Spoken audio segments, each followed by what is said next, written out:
नहमदुहु नसल्ली अला रसूलिल करीम अम्मा बाद फ़ाऊज़ु बिल्लाहि मिनश शैतानिर रजीम बिस्मिल्लाहिर रहमानिर रहीम रब्बि इश्रह ली सदरी वयस्सिर ली अमरी वहल्लुल उक़दतम मिन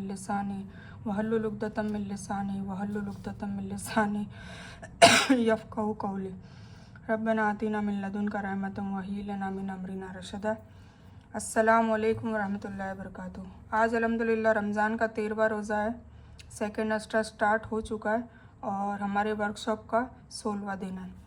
तस्बीह में हम सेकेंड अशरे की दुआ, फर्स्ट कलमा, थर्ड कलमा, फोर्थ कलमा और दुरूद इब्राहिमी रख रहे हैं। ठीक है, जितनी पढ़नी है पढ़ सकते हैं, पर कम से कम एक तस्बीह कंप्लीट करनी है सभी की।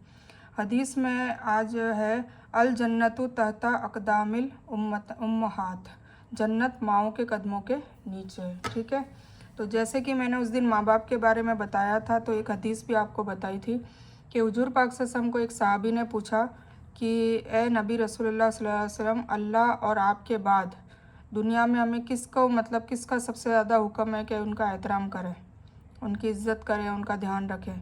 तो हुजूर पाक सल्लल्लाहु अलैहि वसल्लम ने कहा माँ। फिर उन्होंने रिपीट किया कि उसके बाद, तो फिर भी उन्होंने क्या कहा, माँ का ख्याल करें। फिर उन्होंने दोबारा पूछा कि फिर उसके बाद, तो उन्होंने फिर भी क्या जवाब दिया, माँ। ठीक है ना, 3 बार उन्होंने माँ कहा। फिर उन सहाबा को ये लगा कि शायद हुजूर पाक सल्लल्लाहु अलैहि वसल्लम समझे नहीं कि मैं माँ के बाद क्या पूछना चाह रहा हूँ।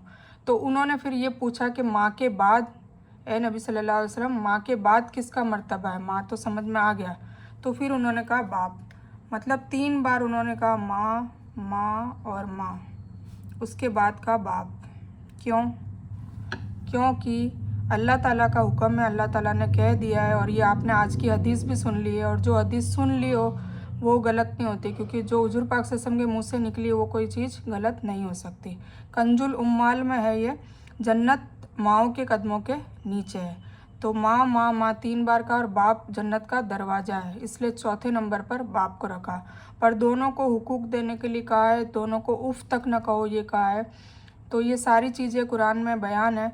तो हमें समझना चाहिए कि हम अपने माँ बाप को किस तरीके से, हमें अपने आप को टटोलना चाहिए कि हम उनको कितना इज़्ज़त एहतराम करते हैं, क्या उनसे राब्ता भी करते हैं या नहीं करते, या फिर वो हमसे नाराज़ है, या आप खुद उनसे नाराज़ होकर बैठ गए हो। तो ये सब चीज़ें आप अपने आप में टटोले, अपनी ज़िंदगी में टटोले, और अपने भाई बहनों में भी कोई अगर ऐसा हो तो उनको समझाने की कोशिश करें। क्योंकि जब तक माँ बाप ज़िंदा है और आपने उनकी नाराज़गी अगर ले ली है, तो फिर आपकी दुनिया और आखिरत दोनों जहन्नम बन जाएगी। ठीक है, तो कुछ 3 गुनाह ऐसे जो हुजूर पाक सल्लल्लाहु अलैहि वसल्लम ने बताया कि अल्लाह ताला इतना नाराज़ होता है कि वो 3 गुनाहों का अजाब दुनिया में भी वो दे देता है। मतलब वो सब्र नहीं करता कि बंदा आएगा मेरे पास तब दूंगा, नहीं, उसको दुनिया में भी दे देता है। तो उसमें सबसे पहला गुनाह क्या है कि माँ बाप की नाराज़गी मोल लेना। ठीक है, तो आप लोग समझदार हो, और अगर कोई अपने माँ बाप से कोई झगड़ा करके बैठ चुका है या नाराज़ है, तो प्लीज़ सुलह कर ले, क्योंकि मरने से पहले ये मुसलमान कर ले गौर। तो दुआ है, कोई तकलीफ़ पहुँचे कहीं से, या कोई चीज़ गुम हो जाए, या किसी के मरने की खबर सुने या पढ़े, तो क्या कहना चाहिए, इन्ना लिल्लाहि व इन्ना अलैहि राजिऊन। मतलब तुम चले गए हो अल्लाह के पास, और हम भी पीछे पीछे आ रहे हैं। ठीक है ना, ये हमारा कहने का मकसद होता है। ये सूरह बकरा की आयत है। तो ये हमें क्या कहना है, इन्ना लिल्लाहि व इन्ना अलैहि राजिऊन। फिर दुआ जो पढ़ने की है, सूरह कैफ़ की दुआ है। जब सूरह कैफ़ में मैंने आपको स्टोरी सुनाई थी कि जो सहाबा थे, असहाबे काफ थे, मतलब गुफ़ा के जो लोग थे, वो जब गुफ़ा में चले गए थे, तब उन्होंने ये दुआ मांगी थी अल्लाह ताला से। क्योंकि उनके पास वो नियत्ते थे, उनके पास ना तो कोई और हथियार थे, ना कुछ मतलब मैन पावर थी, ना कोई मशीनरी या गन या कुछ भी नहीं था उनके पास, सिर्फ अल्लाह थे, है ना। पर अल्लाह थे तो काफ़ी थे, है ना। हस्बी अल्लाह व नेमल वकील हम कहते हैं, और हस्बी अल्लाह ला इलाहा इल्ला हुवा अलैहि तवक्कलतु हुवा रब्बुल अर्शिल अज़ीम कहते हैं। तो इसका मतलब ये कि हमें अल्लाह काफ़ी है। ठीक है, तो उन्होंने अल्लाह से दुआ करी, रब्बना आतीना मिन लदुनका रहमतम व हय्यि लना मिन अमरिना रशदा। तो क्या दुआ मांगी कि या अल्लाह ताला, ये जो अभी हमारे पे मुसीबत आ रही है, वो मुसीबत पे तू हमारी मदद फरमा और हमारे पे रहमत कर दे। तो अल्लाह ताला ने उनकी दुआ ये वाली कबूल भी की, और उन पे कैसी रहमत बरसाई के 300 साल उनको नींद का गलबा तारी कर दिया, उनको करवटें दिलाते रहे, सूरज को भी कह दिया कि रोशनी मत करना ताकि उनकी नींद न जगे, और उनको बिना खिलाए पिलाए, बिना कुछ ग़िज़ा दिए हुए उनको एज़ इट इज़ जैसे वो सोए थे ऐसे के ऐसे 309 साल के बाद वो एज़ इट इज़ वैसे के वैसे उठे। इवन वो जब उठे तब भी उनको यही आपस में गुफ्तगू करते पाया गया कि कितना टाइम सोए, तो बोले थोड़ा दिन या आधा दिन, कुछ बोल रहे हैं कि आधा दिन से भी कम।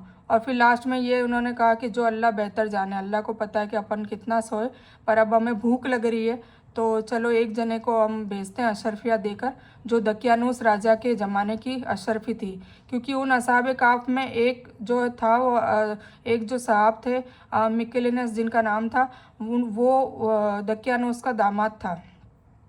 ठीक है, तो अशरफिया ज़ाहिर सी तौर पे, और सारे एलिट क्लास के बंदे थे ये लोग जो ईमान लाए थे, वो बहुत ही अच्छे मतलब घराने से थे, तो सबके पास बाकायदा अशरफियाँ ही थी, गोल्ड की अशरफियाँ थी। ठीक है, तो एक बंदे को कहा कि आप जाओ और वहाँ पर आराम से नरमाई से बात करना और किसी को पता न चले, और हलाल रिस्क लेके आना, मतलब साफ़ सुथरा खाना और हलाल रिस्क की भी बात करी। ठीक है, तो फिर जब वो जाता है, जैसे मैंने स्टोरी आपको सुना ही रखी है पर मैं को आपको याद दिलाने के लिए कह रही हूँ, इसलिए कभी भी आप मुसीबत में आए तो ये वाली दुआ पढ़े, रब्बना आतिना मिन लदुनका रहमतम व हय्यि लना मिन अमरिना रशदा, मतलब है अल्लाह हम पर रहमत नाजिल फरमा और हमें हमारे मामलात में सीधी राह दिखा।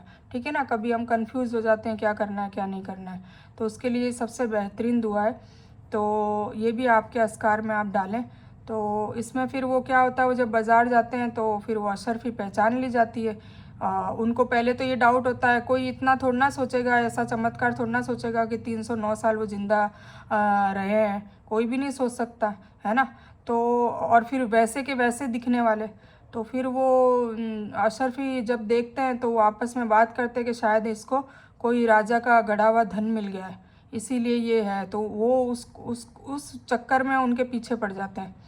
तो फिर वो कहते हैं कि फिर वो उनको भी पता चलता है कि ये कौन सा ज़माना है क्या है, तो धीरे धीरे पता चलता है कि सारे ईसाई वाले, ईसाई मतलब जो फैक्ट वाला ईसाई धर्म है, मतलब वो नहीं कि ईसा अलैहिस्सलाम अल्लाह ताला के बेटे हैं नाउज़ुबिल्लाह, वो वाला नहीं, वो फ़िरका नहीं, पर जो फैक्ट वाला है कि अल्लाह ताला के ईसा अलैहिस्सलाम पैगंबर है जो हम मानते हैं, हमारा अकीदा है, तो वैसा धर्म फैल चुका था 309 साल के बाद।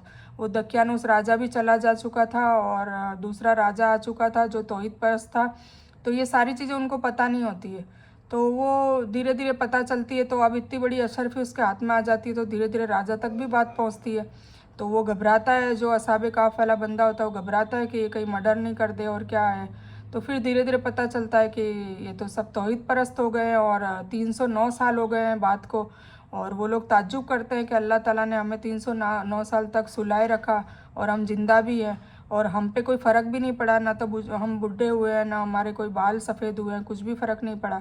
तो फिर वो राजा कहता है कि फिर सारी बातें पता चल जाती है कि दकियानूस था, ये था, वो सब बताते हैं सारा, कि अब तो बहुत वक्त बीत चुका है और अब सभी तौहीद परस्त हो चुके हैं, सब ईमान वाले हो चुके हैं, तो बहुत खुश होते हैं वो असहाबे काफ के जो एक बंदे होते हैं, बहुत खुश होते हैं। फिर वो कहते हैं कि राजा को कहते हैं कि बोले आप अकेले हैं कि नहीं, मेरे साथ और भी लोग हैं, हम लोग जब दकियानूस के सामने हमने बड़ी सभा में जब तौहीद का ऐलान कर दिया था और उनके खुदाओं को मानने से इनकार कर दिया था, तब हमारे पीछे फ़ौज फ़ौज दर फ़ौज हमारे पीछे पड़ गई थी और हम एक गार में जाके छुप गए थे।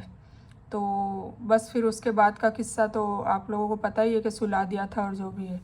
तो पहले तो शुरुआत में क्या होता है, हर सेनापति रोज़ उनको गार में देखने आता है, पर वो साथ में एक कुत्ता होता है, तो कुत्ते का ऐसा रौब तारी कर दिया था अल्लाह ताला ने कि उस कुत्ते के आगे कोई जा ही नहीं पाता था। तो 1 महीना हुआ, 2 महीना हुआ, 3 महीना हुआ, फिर वो धीरे धीरे सब सर्च करने लगे, फिर छोड़ दिया कि वो पत्थर भी अल्लाह ताला ने उसको मतलब गार को अपने आप ही वो पैक हो गई, उसको बंद कर दिया। तो ये सारा मतलब धीरे धीरे हुआ, तो फिर वो धीरे धीरे करके दकियानूस ने भी सारी मतलब उनको ढूंढने की सारी चीज़ें बंद कर दी और फिर उसको भी मौत तारी हो गई, वो भी फौत हो गया। तो कहने का मतलब ये है, क्योंकि 309 साल किसको कहते हैं, 309 साल में जनरेशन बदल जाती है, तो उसके बाद भी राजा आया, फिर उसके बाद मतलब तीसरा चौथा राजा आ चुका था और ये तौहीद परस्त था। तो फिर वो कहता है कि आप लोग तो बड़े औलिया हैं, मतलब आप लोगों को तो अल्लाह का कुर्ब हासिल है, तो हम आपकी ज़ियारत करना चाहते हैं। तो वो ऐसे मिलने आते हैं, तो सारे राजा उसके फिर एक दिन मुकर्रर, मतलब उसी दिन मुकर्रर होता है, सारा ऐलान हो जाता है, तो सारी पब्लिक उनको देखने आती है। अब ये चीज़ हो जाती है कि देखो ये चीज़ अभी भी हमारे ज़माने में भी ये चीज़ है, और हर ज़माने में ये चीज़ हुई है कि या तो लोग बिल्कुल नफ़रत करते हैं, कत्ल करने के ऊपर हो जाते हैं जो गैरुल्लाह को मानते हैं, और फिर या फिर क्या होता है जब तौहीद परस्त होते हैं तो फिर उसमें ऐसी जो मौजज़े या करामत कोई हो जाती है तो फिर लोग अल्लाह को छोड़ के नाउज़ुबिल्लाह उन लोगों को पूजने लग जाते हैं। तो क्या होता है कि वो सारे की सारी जो पब्लिक है उनके हाथ पांव चूमने लगती है और बहुत ज़्यादा मतलब गुलू करने लग जाती है मोहब्बत में, तो उसमें भी अल्लाह की तौहीन होती है नाउज़ुबिल्लाह इनडायरेक्टली। तो फिर वो असहाबे काफ जो होते हैं वो समझ जाते हैं, क्योंकि वो तौहीद परस्त होते हैं, उनको ईमान मुकम्मल मिला हुआ होता है। तो वो कहते हैं कि फिर बूत परस्ती में और हमारे हमारे जो हमारी मतलब बोले कि तुम्हारी मस्जिद बनाएंगे और अब हम तुम्हें भी पूजेंगे, नाउज़ुबिल्लाह ये बात होने लग जाती है। तो वो अल्लाह ताला से फिर दुआ मांगते कि या अल्लाह ताला हम ऐसी ज़िंदगी नहीं जीना चाहते कि तेरे खिलाफ़ हम खड़े हो जाए। मतलब खिलाफ ही हुआ ना कि पब्लिक इतनी मोहब्बत करने लग गई कि नाउज़ुबिल्लाह अल्लाह को भी भूल गई, कि क्योंकि ये मौजज़ा हो गया था, चमत्कार हो गया था, और कहीं भी चमत्कार होता तो उसको लोग नमस्कार करते ही हैं। तो वो इस चक्कर में वो फिर से दुआ मांगते कि या अल्लाह ताला अब तो हमें हमेशा के लिए सुला दे। तो वो जैसे ही वो एक खुतबा देकर जाते हैं, उनमें से एक जो असहाब होते हैं, एक साहबा होते हैं, वो खुतबा देकर जाते हैं तौहीद परस्ती पे कि ये लोगों हमारे मरने के बाद भी तुम हमें पूजना मत, हमारी कब्र परस्ती मत करना, वरना तुम्हारे में और मुशरिकों में क्या फ़र्क हो जाएगा। जो आजकल चल रहा है हमारी उम्मत में भी यही चल रहा है ना कि दरगाहों में जाया करते हैं और वहाँ सजदे वगैरह देते हैं, तो ये तौहीद के ख़िलाफ़ है, ये शिरक है। तो ये समझने वाली बात है। तो ये बार बार कुरान में ऐसी स्टोरीज़ दे के अल्लाह ने समझाया है हमें। तो हम जब कुरान पढ़ेंगे तो समझेंगे ना कि तौहीद क्या है, और अल्लाह ताला शिरक नहीं माफ़ करेगा, बाकी सारे गुनाह माफ़ करेगा। तो ये आप समझने की ज़रूरत है कि वहाँ जाकर फिर उनसे मांगा जाता है कब्रों में। तो नहीं, इन औलिया ने भी ऐसा, इन औलिया ने, वलियों ने या कोई नबियों ने जिसकी भी कब्र के पास जाके उनसे मांगा जाता है, किसी ने नहीं कहा। इवन ये मैदान अशर में खुद खड़े हो जाएंगे सामने और ये अल्लाह के सामने रुजू करके बोलेंगे कि या अल्लाह मैंने नहीं कहा था कि ये मेरी कब्र पे आए और मुझसे मांगे और शिरक करे, जबकि मैंने अपनी ज़िंदगी में कभी शिरक नहीं किया। ये औलिया वली खुद बोलेंगे वहाँ जाके मैदान अशर में। तो समझने की ज़रूरत है, फिर हम ऐसे हो जाएंगे कि बिल्कुल कोई मददगार ही नहीं होगा हमारे पास। तो वो खुद ही नट जाएंगे औलिया और वली जिनकी आप इतनी मतलब गुलू करते हैं, इतनी मोहब्बत में ज़्यादा मतलब एक्स्ट्रा ऑर्डिनरी मोहब्बत करते हैं, उसके चक्कर में उनसे मांगते हैं या उनको उनके आगे सजदा कर लेते हैं या उनकी कब्रों को चुम्मा चाटी करते हैं। तो ये सारी चीज़ें गलत है, ठीक है, ये सारी चीज़ें अल्लाह को पसंद नहीं है। तो प्लीज़ इससे थोड़ा सा आप लोग किनारा करें और अपनी गलतियों की माफ़ी मांगे, ठीक है। तो ये सबक, ये स्टोरी सुनाने का, ये स्टोरी देने का मतलब ही यही था अल्लाह ताला को कि ये पहले के ज़माने में भी हो चुका है, तो अब आइंदा से अपन जो उम्मत है हुजूर पाक सल्लल्लाहु अलैहि वसल्लम की, कि इस उम्मत में ये गुनाह नहीं होना चाहिए, जबकि इस उम्मत में भी हो रहा है, ठीक है। तो इन सब की पकड़ होगी, तो आप लोग प्लीज़ समझे। तो मैं स्टोरी वापस रिपीट करने का मकसद ये था। अब है सूरह तकासुर। आउज़ुबिल्लाहि मिनश शैतानिर रजीम, बिस्मिल्लाहिर रहमानिर रहीम। सूरह तकासुर हमने अभी तक अल्हम्दुलिल्लाह 14 मतलब 9 सूरत कर ली। अब सूरह तकासुर करेंगे। आउज़ुबिल्लाहि मिनश शैतानिर रजीम, बिस्मिल्लाहिर रहमानिर रहीम। सूरह तकासुर भी मक्का में ही नाजिल हुई और इसमें 8 आयत हैं, ठीक है। बिस्मिल्लाहिर रहमानिर रहीम, अल्लाह के नाम से शुरू करता हूँ जो बड़ा मेहरबान निहायत रहम करने वाला है। अल्हाकुमुत तकासुर, ज्यादती के प्रेम ने तुम्हें अचेत कर दिया है, ठीक है, अधिकता के प्रेम ने। अब ये देखो उसी की बात हो रही है, ठीक है ना। मतलब आज जो ये स्टोरी हमने सुनाई वही चीज़ अल्लाह फिर से दोबारा यहाँ पर मतलब सूरह काफ में भी स्टोरी बता दिया, और कई जगह पे तौहीद की बात कर रही है। तौहीद मतलब सिर्फ़ और सिर्फ अल्लाह को मानना, सिर्फ़ और सिर्फ अल्लाह से मांगना, ठीक है। तो ये तौहीद है। तो और तौहीद के ख़िलाफ़ क्या होगा? शिर्क, मतलब किसी और से मांगना, ठीक है। तो अब देखो इसमें भी यही बात हुई कि अधिकता के प्रेम ने तुम्हें अचेत कर दिया, मतलब ज़रूरत से ज़्यादा प्रेम करना, जितना कहा गया इतना ही करना है। इसीलिए अल्लाह ताला ने अपने कलमे में मोहम्मद रसूलुल्लाह सल्लल्लाहु अलैहि वसल्लम का कलाम डाल दिया। क्यों? क्योंकि उनको मोहम्मद रसूलुल्लाह सल्लल्लाहु अलैहि वसल्लम को खुद को भी ये शक था कि कहीं मेरे मरने के बाद, मेरे जाने के बाद, मेरे फौत होने के बाद कहीं ये जनता है, जो उम्मत है, वो मुझसे इतनी ज़्यादा मोहब्बत न करने लग जाए कि अल्लाह से किनारा करने लाउज़ुबिल्लाह, तो वो फिर तौहीद टूट जाती है। तो इसीलिए कलमा डाला ला इलाहा इल्लल्लाह मुहम्मदुर रसूलुल्लाह। ये डालने का मतलब ये था, वरना ला इलाहा इल्लल्लाह इनफ था, पर ये बताने के लिए। उसका मतलब क्या है कि अल्लाह के सिवा कोई इबादत के लायक नहीं और मोहम्मद रसूलुल्लाह उनके बंदे और रसूल है। बंदे बोला है, जैसे हम बंदे वैसे वो बंदे, पर वो ख़ास बंदे हैं क्योंकि वो रसूल है और रसूलों के सरदार है। ये ख़ास उनको डेजिग्नेशन है, पर है वो भी बंदे, तो उनको भी पूजा ना जाए। और इसकी बहुत ही मतलब एहतराम करा जाता है मदीना में। और मदीना में मतलब ये सब चुम्मा चाटी ये सब बिल्कुल वहाँ तो करने ही नहीं देते हैं। जो उम्रा और हज करने गए होंगे उन्हें पता होता है। और पता होने के बाद भी कुछ लोग तो वहाँ इतना सब कुछ देख कर आते हैं, इबरत हासिल करके आते हैं, उसके बाद भी यहाँ आके फिर से दोबारा करते हैं, तो कितना बड़ा गुनाह है। चलो वहाँ देख कर नहीं समझ में आ रहा है, कुरान तो बार बार कह रहा है ना। तो देखिए ये यही कह रहा है कि अधिकता के प्रेम ने तुम्हें गाफिल कर दिया है। मतलब ज़रूरत से ज़्यादा प्रेम करना तुम्हें गाफिल कर देता है। किससे? अल्लाह ताला से। हत्ता ज़ुरतुमुल मकाबिर, यहाँ तक कि तुम कब्रिस्तान जा पहुँचे। ठीक है ना, यहाँ तक कि तुम कब्रिस्तान जा पहुँचे। अब इसका देखो तफसील ये है कि ये सवाल, इसका मतलब ये है कि ज़्यादा पाने की मेहनत करते करते तुम्हें मौत आ गई और तुम स्थलों में, कब्रों में जा पहुँचे। मतलब तुम्हारा माल कमाने के चक्कर में, अपने इज्जत, आराइश, ज़रूरतें या ख्वाहिश है, सब कुछ कह लो, तो उसके चक्कर में तुमने मतलब ये जो प्यार है ना वो इसके लिए भी कहा है और ये प्यार अपने आराइशों के लिए भी कहा है। मतलब धन दौलत, गाड़ी बंगला, जितनी भी हमारी आराइश हैं, जो हमें ज़रूरत है, उसके लिए गाफिल हो गए। मतलब दुनियादारी में इतने उलझे हुए हैं कि ना तो हमें नमाज का याद रहता है, ना रोज़े का याद रहता है, ना हम ज़कात तरीके से भरते हैं, हराम का ही कमाते हैं। तो फिर वो ज़कात भी हलाल में से होती है, हराम से होती नहीं है। तो सारी चीज़ों में ये सारी चीज़ों का बताया है कि इसका मतलब ये है कि ज़्यादा पाने के लिए मेहनत करते करते मौत आ जाती है और हम गफलत में ही रह जाते हैं। हमें अल्लाह की तौफीक भी नहीं मिलती और नहीं अल्लाह का तारुफ हम तरीके से हमारे जीवन में कर पाते हैं, नहीं हम अल्लाह की किताब को तरीके से पढ़ते हैं या उसका हक अदा करते हैं। मतलब हम कुछ नहीं करते और मौत आ जाती है, यहाँ तक कि इतना हम दुनिया में डूबे हुए रहते हैं। ठीक है। सुम्मा कल्ला सौफा तालमुन, कल्ला सौफा तालमुन, कभी नहीं तुम जल्द ही मालूम कर लोगे। ठीक है ना, कब मालूम कर लोगे? जब क़यामत आएगी तब सारी चीज़ें पता चल जाएगी जो कुरान में लिखी है। ठीक है ना, तो इस पे यकीन पक्का होना चाहिए, तब जाके हम सारी चीज़ें छोड़ सकते हैं। अगर यकीन नहीं है तो हम मुंह से चाहे हम कह दे कि हम ईमान वाले हैं, वो तो मुनाफिक भी बोलते थे। तो मुनाफिक भी यही कहते कि हम ईमान ले आए, पर वो पीठ पीछे कहते थे कि हम नहीं लाए। तो मुनाफिकों वाली हरकतें नहीं करनी है, हमें मुत्तकी और मोमिन वाली हरकतें करनी है कि हम तौहीद को माने भी और तौहीद पे चले भी। ठीक है। तो सुम्मा कल्ला सौफा तालमुन, फिर कभी नहीं तुम्हें जल्दी मालूम हो जाएगा। कब मालूम हो जाएगा? जब मौत तारी हो जाएगी तब सब पता चल जाएगा, हिसाब किताब होगा। जब क़यामत आएगी मैदान हशर में सब पता चल जाएगा, जो भी इस किताब में लिखा सब होके रहेगा।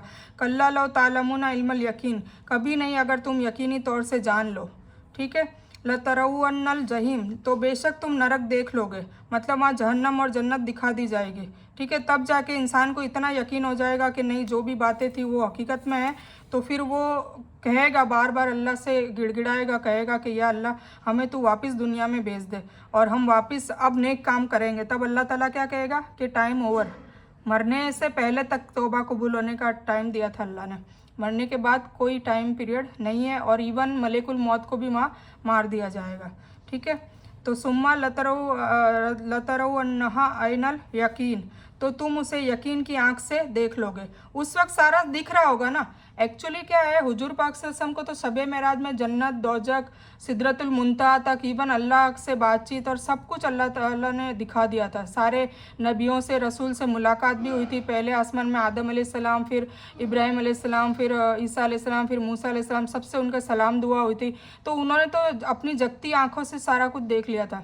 इसीलिए वो बार बार रोते थे कि मेरी उम्मत, और फिर वो ये भी देख कर आ गए थे कि उनकी उम्मत के ज़्यादातर लोग जहन्नम में, तो उनको बहुत दुख होता था, तो रोते थे, तो उनको बहुत ज़्यादा तकलीफ़ होती थी। और अब हमारा क्या ईमान नहीं, और सहाबाओं ने तो उन्होंने तो बिना देखे यकीन करा ना, तो उनका फिर दर्जा बहुत है कि जन्नतुल फिरदौस में हुजूर पाक सल्लल्लाहु अलैहि वसल्लम का पड़ोस भी मिलेगा उनको।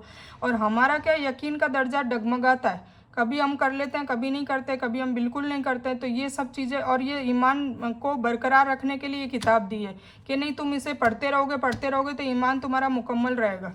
ठीक है, फिर हम इंशाल्लाह, और रोज़ाना हम अपने मौत को याद करो तो उसमें इंशाल्लाह गुनाह नहीं होगा। गुनाह से बचने की हमें हिम्मत मिलेगी, क़ुव्वत मिलेगी, और जो हमारा करीन है, अमजाद है, उससे हम निजात पाने की डेली हम उस कोशिश में, उस रेस में लगे रहेंगे। ठीक है, सुम्मा लतसअलुन्ना यौमइज़िन लतुसअलुन्ना यौमइज़िन अनिन नईम। फिर उस दिन तुमसे ज़रूर उपहारों का सवाल होगा, नेमतों का सवाल होगा। मतलब जो भी हमें दुनिया में आराइशें दी है, किसी को धन दौलत ज़्यादा दी होगी, किसी को बच्चे ज़्यादा दिए होंगे, किसी को टैलेंटेड बच्चे दिए होंगे, किसी को क़ुव्वत ज़्यादा दी होगी, शरीर में ताकत ज़्यादा होगी। तो जो भी नेमत अल्लाह ने दी होगी उसके बारे में पूछा जाएगा कि मैंने तुझे ये चीज़ दी थी तो तूने इसका क्या इस्तेमाल किया। ठीक है ना, तो वो सवाल का जवाब हम कैसे देंगे? अगर हमने नेक काम किए होंगे, अल्लाह ताला की राह में खर्च किया होगा, अपनी बॉडी को मतलब क़ुव्वत दी होगी तो, और अपने टाइम को, अपने पैसों को, अपनी सलाहियतों को, तो फिर हम जवाब दे पाएंगे। और नहीं करा होगा तो नहीं दे पाएंगे, लाजवाब रहेंगे। और कुछ लोग जवाब दे पाएंगे पर उनकी नीयतों में फ़र्क होगा, इखलास नहीं होगा, रियाकारी होगी, दिखावा होगा, तो वो लोग भी करने के बाद भी वो लोग भी जहन्नम में जाएंगे। ठीक है, तो ये सवाल उन नेमतों के बारे में होगा जो अल्लाह ने दुनिया में दी है, जैसे आँख, कान, दिल, शांति, सेहत, धन, दौलत और संतान आदि। कुछ कहते हैं कि सवाल केवल काफिरों से होगा, कुछ कहते हैं कि हर एक से ही होगा, क्योंकि केवल सवाल ही अजाब की वजह नहीं होगा। जिन्होंने नेमतों का इस्तेमाल अल्लाह के हुक्म के अधीन रहकर किया होगा, वह सवाल के बावजूद भी यातना से महफूज रहेंगे, और जिन्होंने नाशुक्री की होगी वह धर लिए जाएंगे। ठीक है, तो ये है सूरे अत-तकासुर का तर्जुमा। अब हम दुरूद इब्राहिम कवर करेंगे, क्योंकि हमने कल तशहुद करी थी। क़याम में तशहुद के बाद क्या पढ़ते हैं? दुरूद इब्राहिम। तो हम आज उसका पढ़ लेते हैं। दुरूद नबी सल्लल्लाहु अलैहि वसल्लम के लिए जो दुआ है उसको हम दुरूद कहते हैं। तो तारुफ इसका है कि दुरूद जो है नबी सल्लल्लाहु अलैहि वसल्लम के हक़ में दुआ करने का नाम है। आज हम तकरीबन 1500 साल बाद हज़ारों मील दूर मुसलमान हैं, तो अल्लाह के फजल के बाद आपकी कुर्बानियों के नतीजे में। अगर हम 1500 साल बाद इतने दूर मक्का मदीना से कितने दूर इंडिया में बैठे हैं, ठीक है, तो वो किसके नतीजे, किसकी कुर्बानियाँ? हुजूर पाक सल्लल्लाहु अलैहि वसल्लम की कुर्बानियाँ। 23 साल तक उन्होंने लगाए, सहाबा को ट्रेन करे, और फिर सहाबा को ट्रेनिंग देने के बाद उनको मुकम्मल तौहीद परस्त करके, उनको पूरा इस्लाम सिखा के, पूरा कुरान उनको हिफ्ज़ करवा के, पूरा कुरान उनके आमाल में नमूना बना के, और फिर उनको अलग अलग जगहों पे बिखेर दिया कि कोई ईरान जा रहा, कोई इराक़ जा रहा, कोई इंडिया आ रहा है ना। तमीम दारी रज़ियल्लाहु ताला अन्हु हमारे इंडिया आए थे, वो भी सहाबा थे, उन जिन्होंने केरल में आए थे, ये उनकी आज भी कब्र वहीं है। और जिन्होंने दज्जाल को देखा था, खुद देखा था कोई जजीरे पर, तो हुजूर पाक सल्लल्लाहु अलैहि वसल्लम से कहा भी था कि मैंने बालों वाला इंसान देखा था। फिर उसने बोला कि मेरे आका अंदर है, फिर वो जंजीरों से बंधा हुआ था।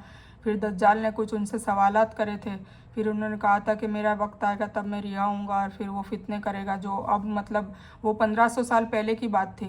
अब तो करीब है कि दज्जाल कभी भी फिज़िकली भी आ सकता है, और फितना तो स्टार्ट हो ही चुका है।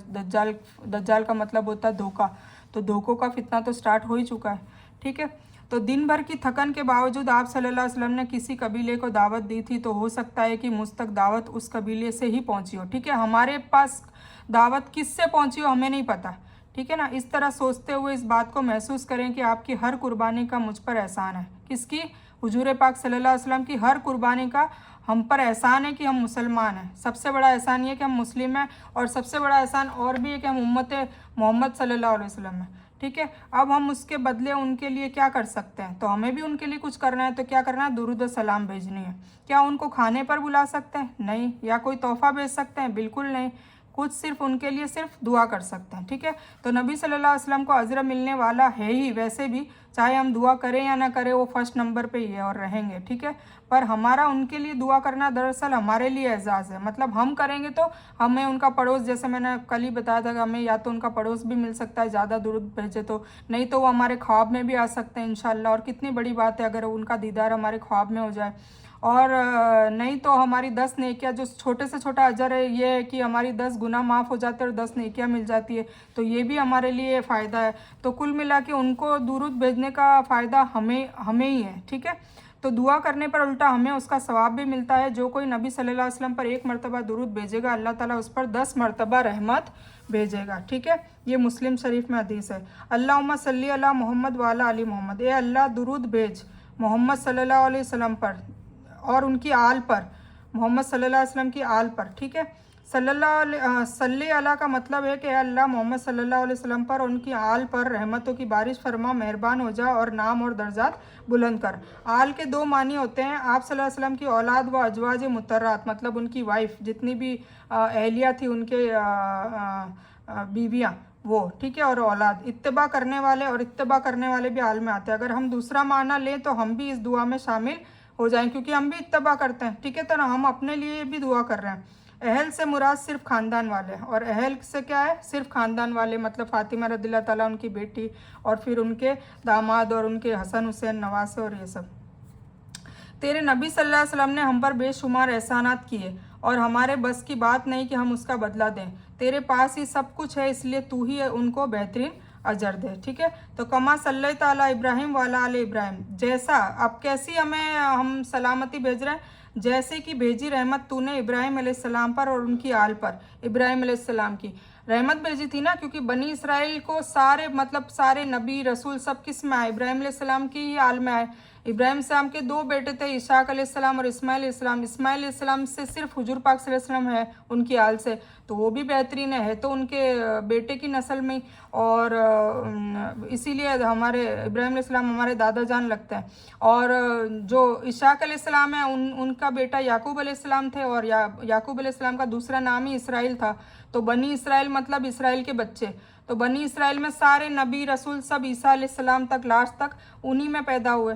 तो इब्राहिम अलैहिस्सलाम में कितनी अच्छी, मतलब अल्लाह ताला ने उनको रहमत भेजी थी। तो सेम रहमत हम हुजूर पाक सल्लल्लाहु अलैहि वसल्लम के लिए मांगते हैं। ठीक है, तो जैसे तूने इब्राहिम अलैहिस्सलाम पर और इब्राहिम अलैहिस्सलाम की आल पर रहमत भेजी थी। एक मायना यह हो सकता है कि इब्राहिम अलैहिस्सलाम को अल्लाह ने ऐसी इनामत दी, ऐसा मुकाम दिया कि दुनिया के सब मुसलमान, ईसाई, यहूदी उन्हें नबी मानते हैं। एक तो ये हो गया कि सारे ही मानते हैं, क्यों, क्योंकि ईसा अलैहिस्सलाम इब्राहिम अलैहिस्सलाम की आल से है, तो ईसाई मानते ही है। यहूदी भी ये याकूब अलैहिस्सलाम के 12 बेटे थे, उसमें से एक बेटे का नाम यहूदा था, तो यहूदा की जो नस्लें हैं वो यहूदी है, तो वो भी मानते हैं। और मुसलमान तो मानते ही हैं, क्योंकि हम तो, हमारे तो नमाज में ही डाल दिया, तो हमें तो बोला ही है कि तुम इब्राहिम अलैहिस्सलाम की मिल्लत हो और उन मिल्लत के हिसाब से तुम्हें चलना है। तो तौहीद परस्त में भी ये स्टोरी सुनाई गई है। जब हम इब्राहिम अलैहिस्सलाम का वाक़या सुनेंगे, जब उनका जो बाप था अजर था और वो बूत को बनाता था, मूर्तियों को बनाता था, तो मूर्तियाँ तोड़ी थी, और इसकी चलो स्टोरी मैं बाद में सुनाऊंगी। तो वो भी तौहीद परस्त है, तो ऐसे ही हमको बताया कि तुम्हें भी वैसे ही रहना और फिर तुम्हें इनामात भी वैसे ही मिलेंगे। सूरह अल बकर में भी उनका किस्सा है। तो ये अल्लाह मोहम्मद सल्लल्लाहु अलैहि वसल्लम को भी ऐसी कबूलियत अता फरमा कि इस ज़मीन पर रहने वाले तमाम लोग आपकी नबूवत को मान ले।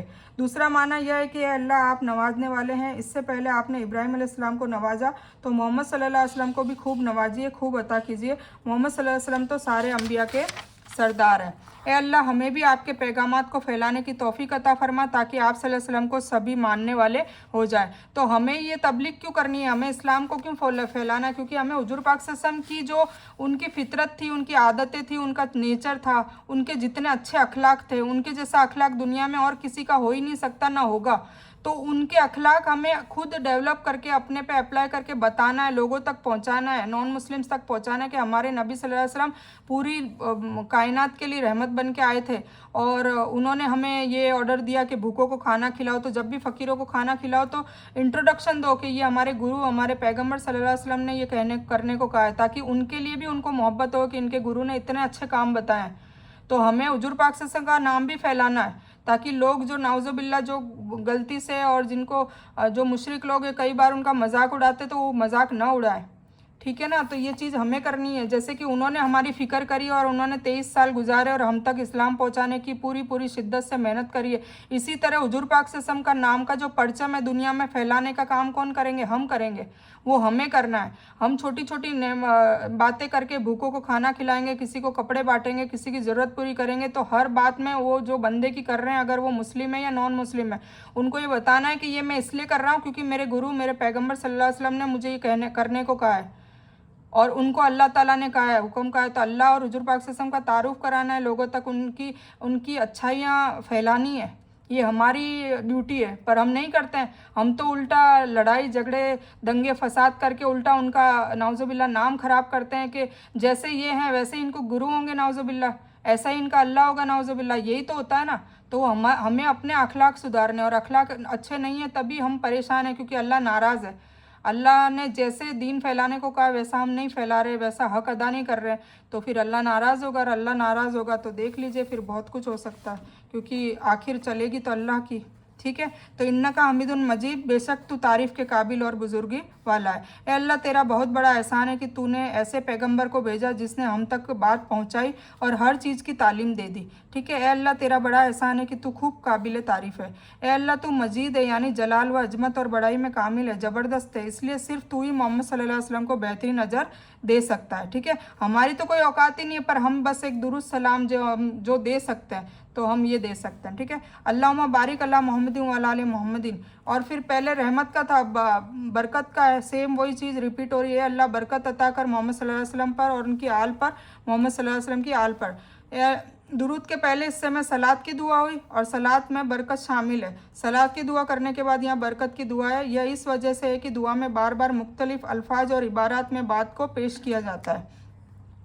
रसूल सल्लल्लाहु अलैहि वसल्लम की कुर्बानियों को याद कीजिए और उनके लिए दिल से बरकत की दुआ कीजिए। ठीक है, कभी कभी हुजूर पाक सल्लल्लाहु अलैहि वसल्लम के लिए भी रोया कीजिए कि उन्होंने कितनी शिद्दत और कितनी तकलीफ़ें बर्दाश्त की थी। ठीक है, आमाल में बरकत का मतलब उनकी कबूलियत और उनका बेहतरीन बदला मिलना है। औलाद में बरकत यानी औलाद का कई नस्लों तक बाकी रहना और फैलना बढ़ना है। आल मोहम्मद को बरकत दे, यानी आप सल्लल्लाहु अलैहि वसल्लम की औलाद को और आपके तरीके पर चलने वालों को भी, उसमें हम भी आ जाते हैं अगर हम चलते हैं तो। कमा बारक ताला इब्राहिम वाला आले इब्राहिम, फिर वही चीज़ है कि जैसे तूने बरकत अता की इब्राहिम अलैहिस्सलाम पर और उनकी आल पर। इब्राहिम अलैहिस्सलाम को अल्लाह ने ऐसी इमामत दी थी कि ऐसा मुकाम दिया कि दुनिया के सब मुसलमान, ईसाई और यहूदी उन्हें नबी मानते हैं। तो ए अल्लाह, मोहम्मद को भी ऐसी कबूलियत अता फरमा और इस ज़मीन पर रहने वाले तमाम लोग आपकी नबूवत को मान लें, ऐसा परचम तू भी फैला। इन्नका हमीदुन मजीद, बेशक तू तारीफ़ के काबिल है और बुजुर्गी वाला है। तो इसकी तफसील ऊपर गुजर चुकी है। जब आप रसूलुल्लाह सल्लल्लाहु अलैहि वसल्लम पर दुरूद भेजे तो उनकी कुर्बानियों को याद कीजिए। फिर याद कीजिए कि आप सल्लल्लाहु अलैहि वसल्लम कुरान के मौल्लिम बनाकर भेजे गए थे। कुरान किसने सिखाया है सहाबा को और हम सबको? हुजूर पाक सल्लल्लाहु अलैहि वसल्लम ने। तो दुआ कीजिए कि अल्लाह मेरी मदद कर कि उनका शागिर्द बनूं, मतलब मैं भी उनका चेला बनूं, मैं भी उनका स्टूडेंट बनूं। ठीक है, तो कैसे बनना है? कुरान के ज़रिए, यानी कुरान को सीखूं। अब अपना एहतिसाब कीजिए कि मैं कितना वक्त लगाता हूँ कुरान और हदीस पढ़ने में।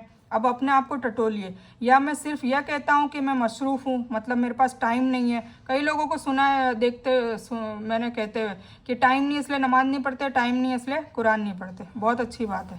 इसलिए प्लान बनाइए रोज़ाना एक मखसूस वक्त कुरान और हदीस पढ़ने के लिए। क्लास शुरू कीजिए या इसमें शामिल हो जाइए और इसको दुनिया के तमाम लोगों तक पहुँचाने की कोशिश करें। सिर्फ अपने तक ही नहीं सीखना है। क्या था? इल्लल्लज़ीना आमनू व अमिलुस्सालिहात व तवासौ बिलहक़ व तवासौ बिस्सब्र, मतलब 4 पेपर कंप्लीट करने हैं। पहले इल्म हासिल करना है, फिर खुद अमल करना है, फिर लोगों तक भी पहुंचाना है, फिर सब्र की ताकीद भी करनी है। रसूलुल्लाह सल्लल्लाहु अलैहि वसल्लम के लिए दुआ करते वक्त उनकी नसीहतों को भी याद करें। मसलन आपने फरमाया पहुंचा दो मेरी तरफ से, चाहे वह एक ही आयत क्यों ना हो। ठीक है ना, उसके लिए कोई आलिम बनना ज़रूरी नहीं है। आप तालिब इल्म बनकर भी नेकी फैला सकते हैं, मगर हम किस तरह फैला सकते हैं अगर हम खुद ही ना समझे। इसलिए जल्द से जल्द समझने का प्लान बनाइए। फ़र्ज़ कीजिए आप एक सहरा में फंस गए हैं और मरने वाले हैं। एक आदमी आता है और आपको कुछ खाने को और पीने को देता है और फिर वह कहता है, यानी पानी उन लोगों के पास ले जाओ कि भूख और प्यास से मर रहे हैं, और आप ज़बान से कहे जा रहे हो और लोगों के पास जाते नहीं। अल्लाह आप पर रहम करे, अल्लाह आप पर रहम करे। तो यह कितनी गलत बात होगी। ठीक है ना, मतलब आप पानी लेके जा रहे हो फंसे हुए के पास और वो बस आप बोल रहे हो कि ले जाओ, पर खुद लेके नहीं जा रहे हो। तो इसका मतलब यही हुआ कि मतलब आप खुद भी कर रहे हो, लोगों तक नहीं पहुंचा रहे हो। तो वो एक थैली की भी मिसाल दी है कि वो थैली में अत्तर रखा हुआ है, खुशबू रखी हुई है और वो थैली को बांध दिया है। अगर कुरान को पढ़ के समझे नहीं तो वो बंदी हुई थैली के बराबर है। उसकी खुशबू कब उड़ेगी? जब इसको खोला जाएगा, मतलब इसको जाना जाएगा, इसको अपनी लैंग्वेज में सीखा जाएगा, फिर लोगों तक पहुंचाया जाएगा, तब उसकी खुशबू फैलेगी। तो ये थैली की भी मिसाल दी है जो कुरान में आई है। इस मिसाल को अपने रसूलुल्लाह सल्लल्लाहु अलैहि वसल्लम के दरमियान ताल्लुक़ पर और आपकी नसीहत पर लागू कीजिए। ठीक है। और साथ ही साथ दिल में रसूल सल्लल्लाहु अलैहि वसल्लम की मोहब्बत और इताअत को बढ़ाने की अमली कोशिश भी कीजिए, यानी सीरत को पढ़िए और आपकी बातों पर अमल कीजिए, मतलब हुजूर पाक सल्लल्लाहु अलैहि वसल्लम के चाल चलन, उनके नक्शे कदम पर चलने की कोशिश करिए, क्योंकि हुजूर पाक सल्लल्लाहु अलैहि वसल्लम की इताअत करने वाला ही अल्लाह की इताअत करता है और अल्लाह की इताअत करने वाला हुजूर पाक सल्लल्लाहु अलैहि वसल्लम की इताअत करता है, और इन दोनों की इताअत करने वाला ही जन्नत में जाएगा, दोज़ख और कब्र के अजाब से निजात पाक कर। ठीक है, तो असल कामयाबी तो यही है, तो हमें सबको समझने की ज़रूरत है। तो इस बयान को हम यहीं ख़त्म करते हैं। तो इस बयान में कुछ भी दीन की अच्छी बात जो भी हुई है वो अल्लाह की तरफ से है, और बुरी या गलत बात जो गलती से अनजाने में हो गई हो, जो मुझे पता भी ना चला हो, वो मेरी तरफ से है, और उसके लिए मैं अल्लाह से और आप लोगों से माफ़ी की तलबगार हूँ। मैं कोई आलिमा नहीं हूँ, एक तालिब इल्म हूँ। अल्लाह मेरी कोशिश से बस आप सभी को नफ़ा बख्श इल्म पहुँचाए और उससे आपकी ज़िंदगी और आखिरत में कुछ भी सुधार हो, तो बस मुझे मेरी यही तमन्ना है। आमीन। रब्बना आतिना मिन लदुनका रहमतम व हय्यि लना मिन अमरिना रशदा। अल्लाहुम्मा सल्लि अला मुहम्मद व अला आलि मुहम्मद कमा सल्लैता अला इब्राहीम व अला आलि इब्राहीम इन्नका हमीदुम मजीद। अल्लाहुम्मा बारिक अला मुहम्मद व अला आलि मुहम्मद कमा बारकता अला इब्राहीम व अला आलि इब्राहीम इन्नका हमीदुम मजीद। व आखिरु दावाना अनिल हम्दुलिल्लाहि रब्बिल आलमीन।